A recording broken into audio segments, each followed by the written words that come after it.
Share screen.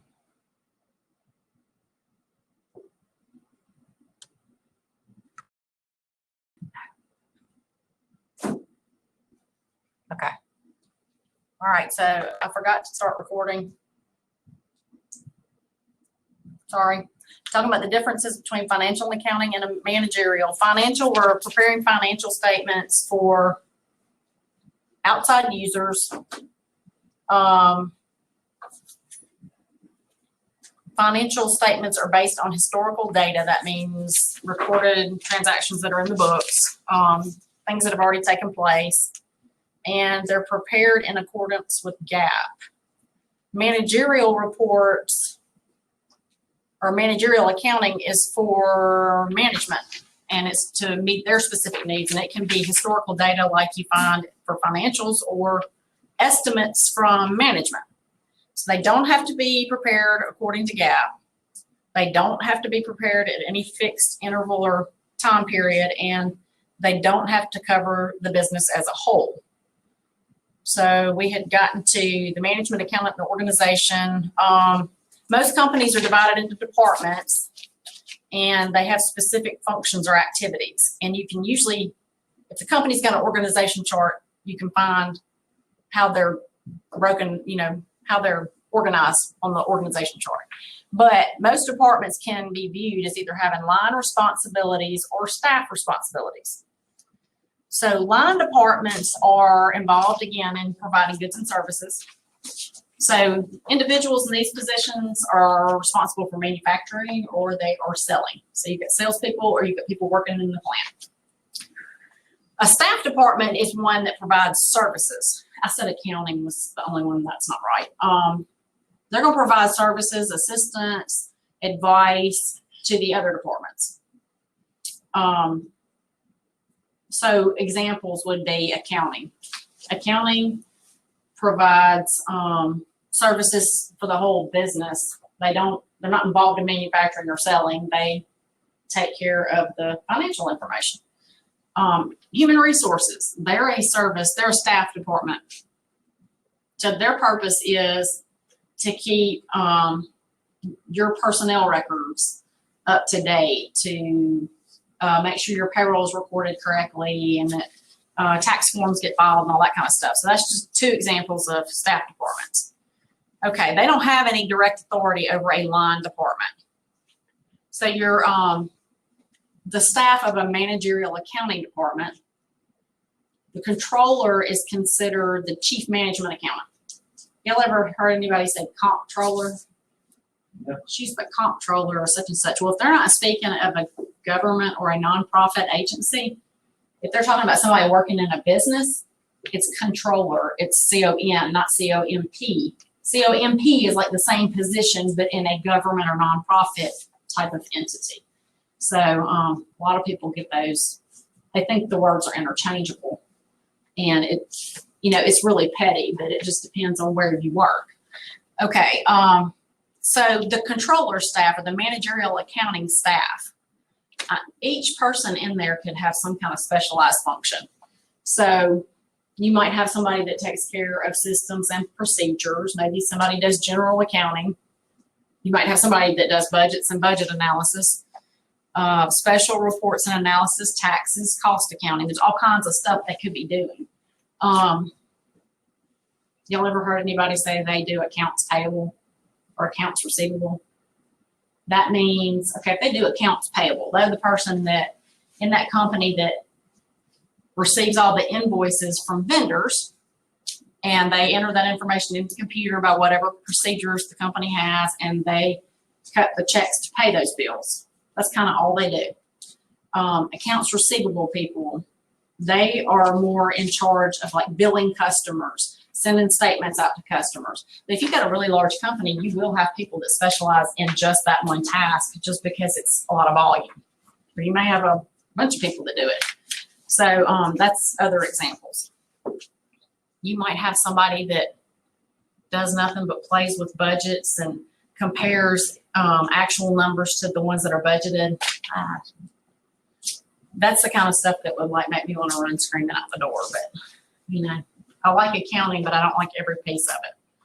taxes, they could be doing sales taxes. They could be doing income taxes for the company. There's a lot of stuff that's involved in taxes. So I know that these big banks, like, I guess Trustmark's not just in Mississippi anymore. So banks like that have locations out of state, I mean, doing all of those state income tax returns is a nightmare. I mean, so they'll have people that just do that, just prepare state income taxes, because the laws for every state are different. And you have to know how much income did they earn in this state, in that state. You know, it's just, it gets real tedious, especially when it's a really large entity. Okay, so the management process has 5 basic phases. Planning. Management uses planning to develop the company's objectives or goals. So that makes sense. I mean, the last class I was like, okay, so has anybody ever planned a trip before? Any of y'all ever planned a trip? Or do your parents do it? You planned a trip? Where'd you go? Florida. So what all do you have to do?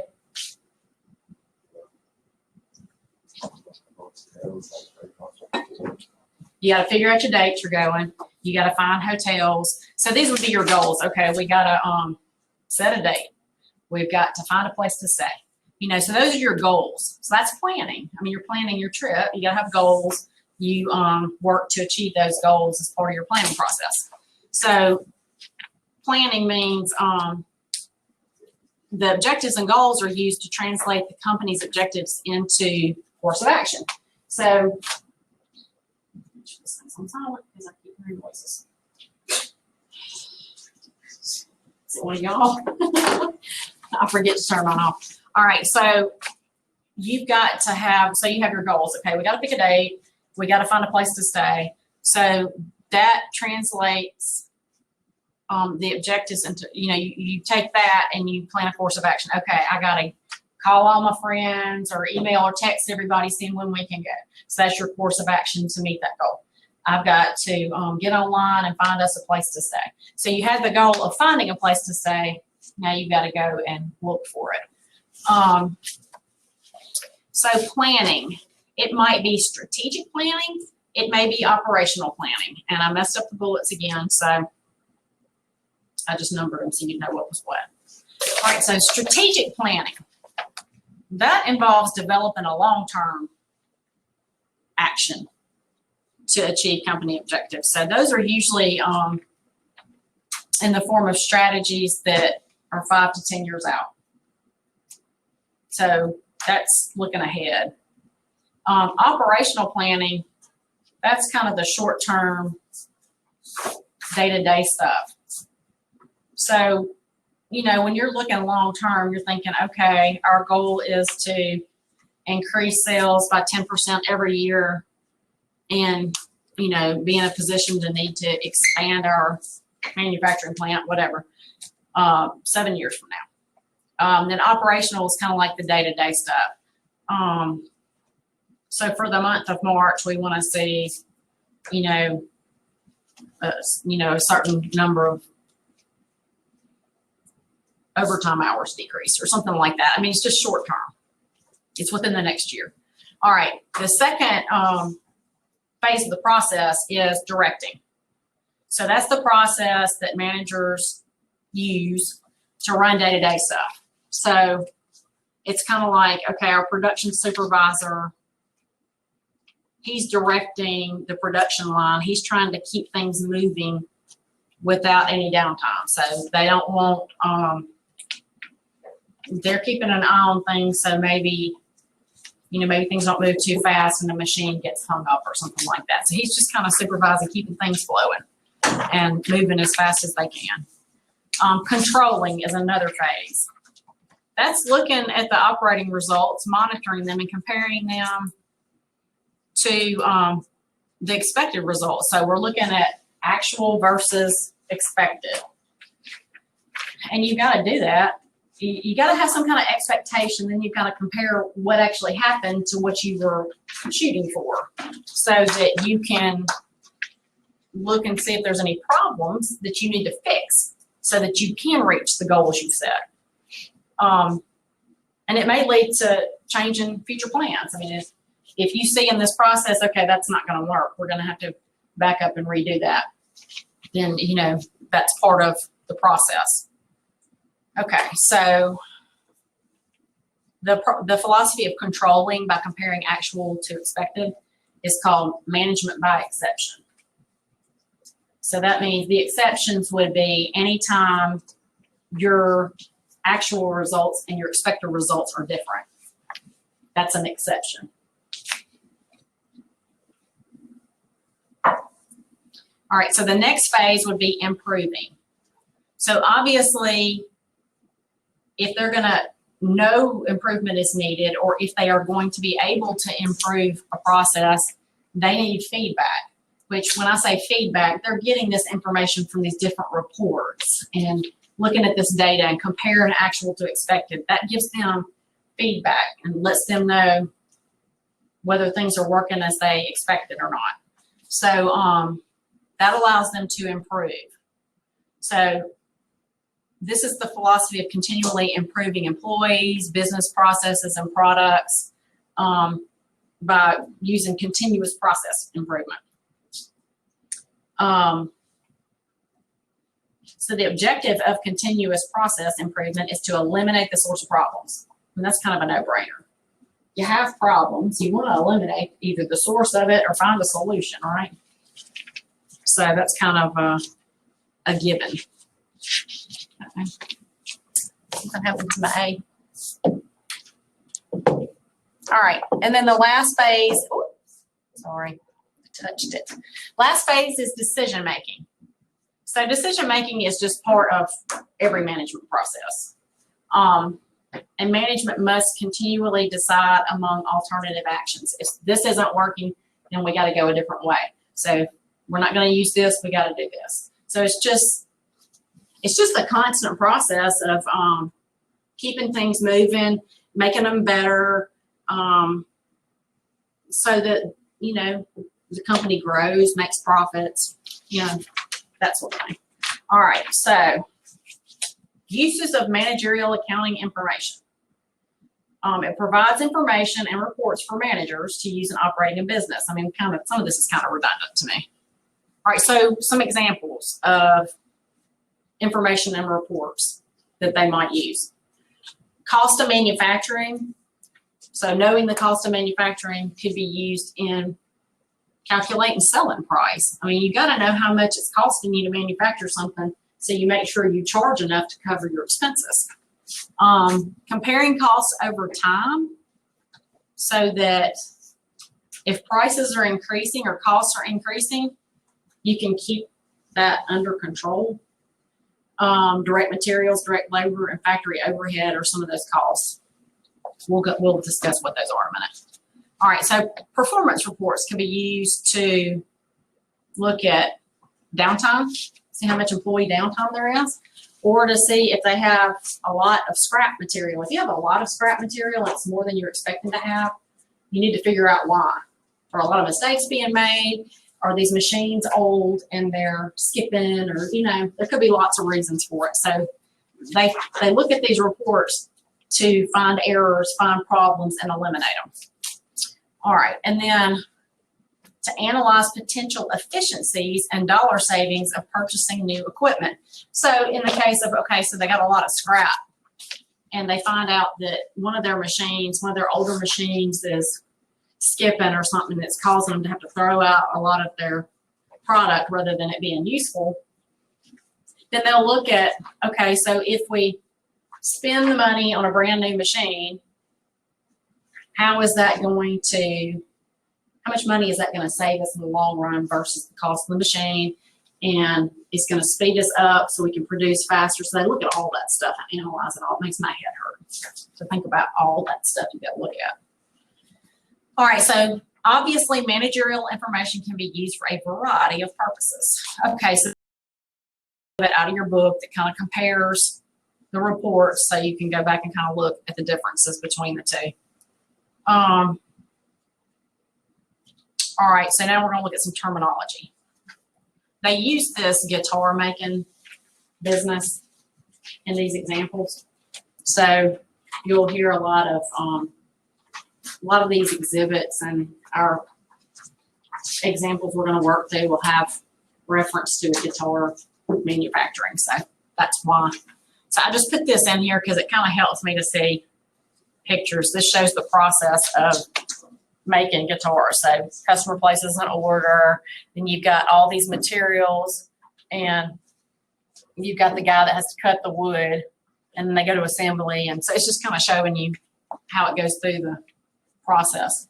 Okay, so there's two different kinds of costs, direct and indirect. What's a cost? It's a payment, or it's incurring a cost, like accounts payable. It says commitment to pay cash in the future. That's an accounts payable. All right, so that's you're outlaying this cash or a liability to pay later because you have to acquire something to generate revenue. So like buying materials. So costs are classified according to the decision-making needs of management, and they're classified by their relationship to a segment of operations called a cost object. So a cost object can be a product, a territory, a department, an activity. So those costs are identified with their cost object by they're either direct or indirect. So what is direct or indirect? Well, a direct cost can be identified with and can be traced to a cost object. Example, making guitars, wood. You've got cost of wood in there. It can be traced to the cost of the guitar. So that's a direct cost. And in that case, it would be direct materials. All right, indirect costs. They cannot be identified with or traced to a cost object. So with the example of, the cost of wood and, manufacturing a guitar, salaries of production supervisor. Well, they're kind of contributing to the production of that product by watching everybody and kind of keeping everything moving. But their individual salary, you can't say, if there's all kinds of stuff going on in this plant, you can't say, well, his salary is related to this product. It's going to be related to all the products, not just that one, because he's kind of making sure everything runs smoothly. It's kind of it's more vague. So that's going to be indirect. So there again, they have the production supervisor salary.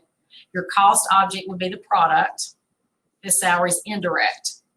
But in this case, if your cost object is a product, it's going to be indirect. Now, if your cost object, meaning what you're looking at, is the whole production process, it's going to be direct because he's involved in the whole the production process, but not in the specific production of that product. Does that make sense? Are y'all tuned out? I would probably be tuned out at this point. Okay, we're going to skip these examples because I want to go over this other part first. I probably should have put the examples after it. Okay. What? Fail? F? Y'all give me an F. Some of these sheets. Well, but on the other hand, you could be writing all this crap down that's on these sheets by yourself. I don't think y'all care if bullet points are out of order. Y'all don't want to write all this down, do you? Your face, you tickle me. But you say a lot with your face.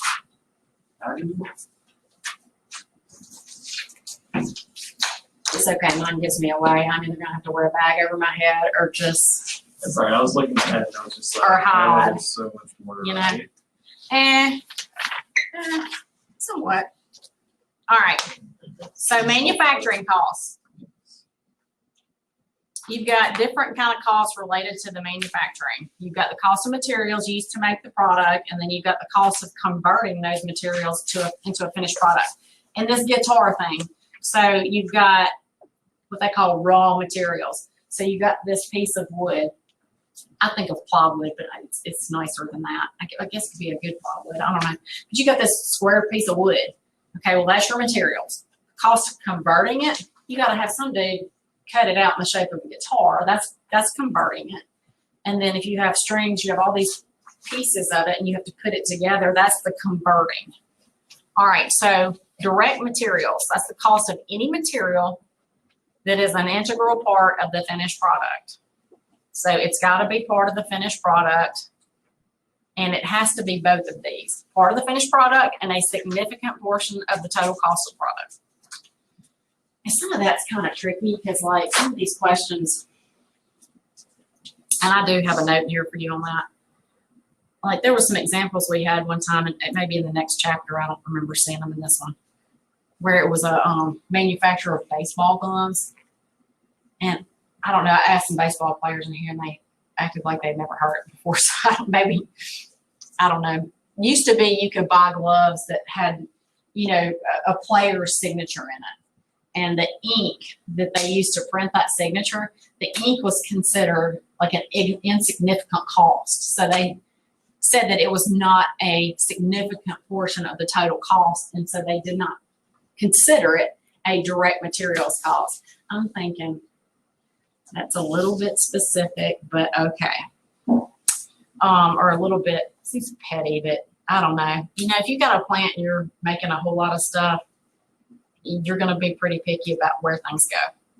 All right, so direct labor costs. So employee wages. So cost of paying these employees. It's an integral part of the finished product. Example, labor to convert raw materials into a finished product. So that dude cutting the wood into the shape of a guitar and putting the strings on and gluing it together and painting it and sanding it and all that stuff. That's direct labor. I mean, he's got his hands on the product, making it and doing things to it and changing it. So again, to be direct labor, it's got to be both an integral part of the finished product and a significant portion of the total cost. All right, so anything that does not fit into direct material or direct labor is considered factory overhead if it's part of the production process. So you might hear factory overhead called manufacturing overhead. You might hear it called factory burden. They're all indirect. So it might be that factory overhead is material and labor that's not directly traced to a finished product. So like the supervisor's salary. I mean, you can't trace his salary directly to this one right here or that whenever he's watching the whole process. So he's going to be factory overhead if you're looking at the products. All right, so I put some examples on here just to give you an idea, because when you get to working homework and problems, it gets confusing. So expenses like oil used to lubricate the machinery. Well, I mean, that machinery is being used to do, you know, make a lot of products and stuff. So it's maintenance. It's not going to be considered a product cost. So it's factory overhead. It is part of the process, but it's not direct, is what I'm saying. All right, so like wages of your janitorial employees or your supervisory employees, it's overhead because you can't trace their salaries. They're necessary for the production process, but you can't trace it to a specific product. Costs of direct materials and direct labor that are not a significant portion of total product cost. Glue. So that was another one. Glue for the guitars. I mean, I don't know. Why don't you just throw it in there? I mean, it's on the guitar. Why do we call it factory overhead? I don't know, but that's the glue. Electricity to run the machines or to run the factory. Electricity's, I mean, you can't take, okay, well, we've got 2 kilowatts times this goes to this product. I mean, you just can't. It's not practical. So the electricity is factory overhead. Because what we'll learn to do in the next chapter is put some of that factory overhead on all the products. You know, we'll allocate some of the costs, but you can't say it's traced directly to a specific product. It's just too broad. Does that make sense? Okay. Why do you use like a car for an example of this? A what? A car. Like, if I use a car when I'm talking about them too, because I mean, a car makes more sense to me. A car has so many cars. We have Nissan here, so it's kind of like something that's familiar. You have an assembly line, you've got different people putting different pieces of the car together. You got all kinds of parts. So anybody that's like the dude that puts the steering wheel in, or the dude that's putting the tires on, he's direct labor. He's doing something to that vehicle. And all those parts, I mean, they're direct materials. You can go to the car and point out that steering wheel that's on that unit, So, yeah, to me that it's easier to comprehend. All right, so we're going to look at these different examples, and we're going to decide if these items are direct materials, direct labor, or factory overhead for a clothing manufacturer. So this business makes clothes. So with fabric used to make shirts, what would it be? It's going to be direct materials because it's it's an integral part of it's part of the product. What about grease for the sewing machines? Factory overhead. That's factory overhead. It's just a necessary maintenance and repair for the machines that are being used. What about the wages of the seamstress that's using the sewing machine? So she's sewing these items. Direct labor. It's direct labor. She's touching this product. She's changing this product. Electricity for the factory. Factory overhead. Factory overhead. What about advertising? Factory overhead. It's factory overhead. Okay. Now, the second one is like the Coke plant or the Pepsi plant. So we're doing the same thing. What about aluminum for cans? Direct materials. What about, this one's kind of tricky, and I guess you could kind of go different ways with it. The wages of a worker that's manning the bottle molding machine. It's direct labor. It could be, I would say factory overhead. it could be either, I could justify either one. Because it depends on how much hands-on he is, I guess. Because if he's just like watching it to make sure it doesn't break See, and down. that was my thought when I put that on there. Yeah. Because y'all ever watch how it's made? Have y'all ever watched that where they make those bottles? That's kind of fascinating. To me, it's like if that's the machine does it, but if that's his job is to take care of the machine to make sure that it's doing its job, then Because he's the one dealing with making bottles. by that standard, if he's only watching it and making sure it doesn't break down and that it's functioning properly, then technically he's performing a form of maintenance. Right. So that was my thought. So really, I could agree with either one. So I'm going to say factory overhead, and I'm going to say or direct labor. So again, I guess it's almost too vague to make a clear determination. But yeah, if he's hands-on, there's a lot of hands-on with it, then it would be direct labor. But if he's just watching it, and maybe it would have been better to say wages of workers manning, several machines. Because if that was the case, so maybe the question's a little too vague. All right, so repairs to the bottle closure machine. Factory overhead. That'd be factory overhead. What about the wages of the warehouse manager? Factory overhead. Factory overhead. So what about the flavored syrup? Direct material. Direct materials. I was going to ask, does that have an impact? Does that cost enough? That's a good question. We're assuming yes. I hope so. Yeah, really. We hope it's quality syrup they're using in our Cokes. All right, that's as far as I got with 8 o'clock. So we can get going if you want to, but y'all look like you're about to dive into what I'm saying.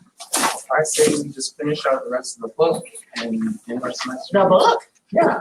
We got a lot of book left if you want to finish out the rest of the book. Yeah. I think that's an ambitious goal.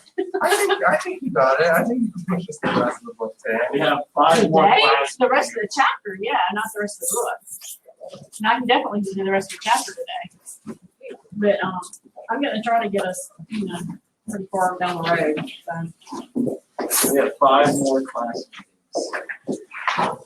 we have 5 more classes. Yep. Okay. We could make it 0 if we just finish out the book today. I don't know about today. We can't finish it out today because I don't have. I'm thinking 18 and 19. I've got to do 19 worksheets. I gotta go get the tour. I can't finish a book today. Do what now? I said, I gotta go do this for, I can't finish our book So today. you needed to leave early. Oh, you're doing like the Heinz tours, like the high school students. That's so cute. I was thinking Yeah, about- they're, the high schoolers are funny. They're like, You meet so many characters on those tours. I'm telling you, those high schoolers are so funny when they walk around here.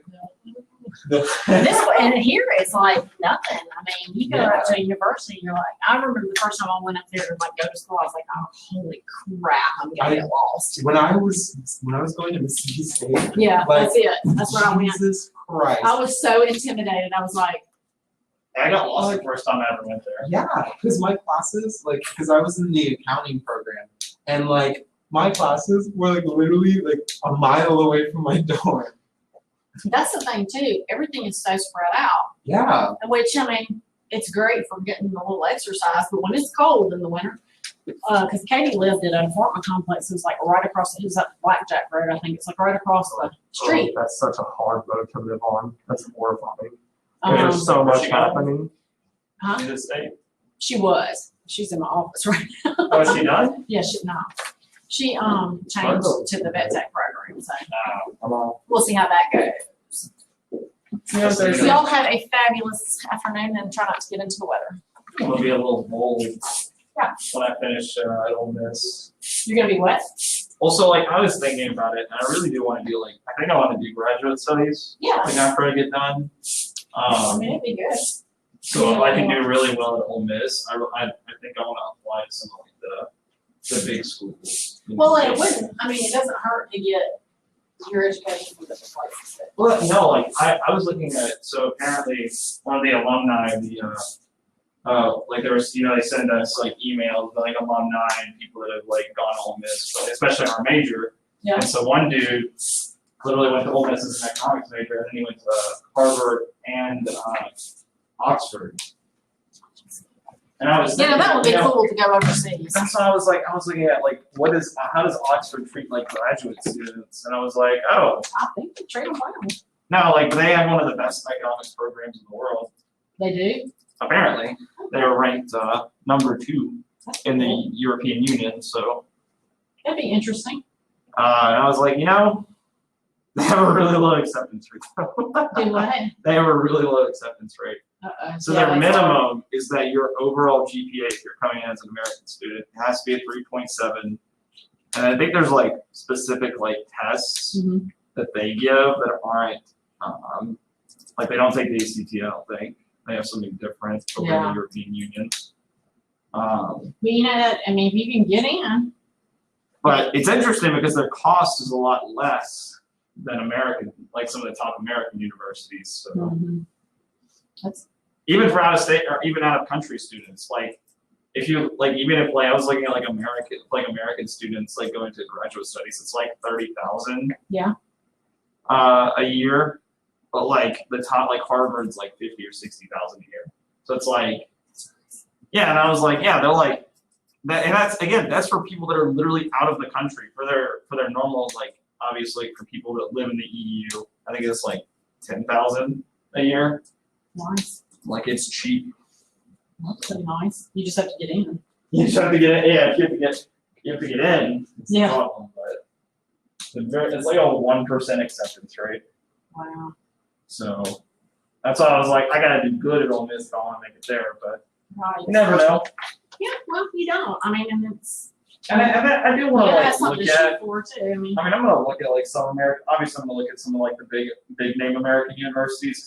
'Cause unlike here where I was like, no, I'm just gonna go to Ole Miss because it's easy, it's cheaper than trying to go out of state.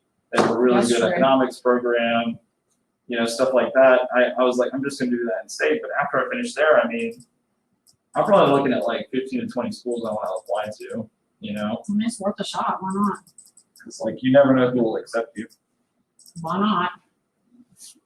Oh, definitely man. worth- I mean- Imagine my mom being like, "Oh man, you made it! You're going to Oxford!" Like, God. Well, That I would mean, you be- don't know till you try. I mean, Yeah, but that's like 2 years out before I guess like it's like probably like a year and a half when I'll apply. yeah, Because I'll be doing it like after my during my third semester at Ole Miss. right. So.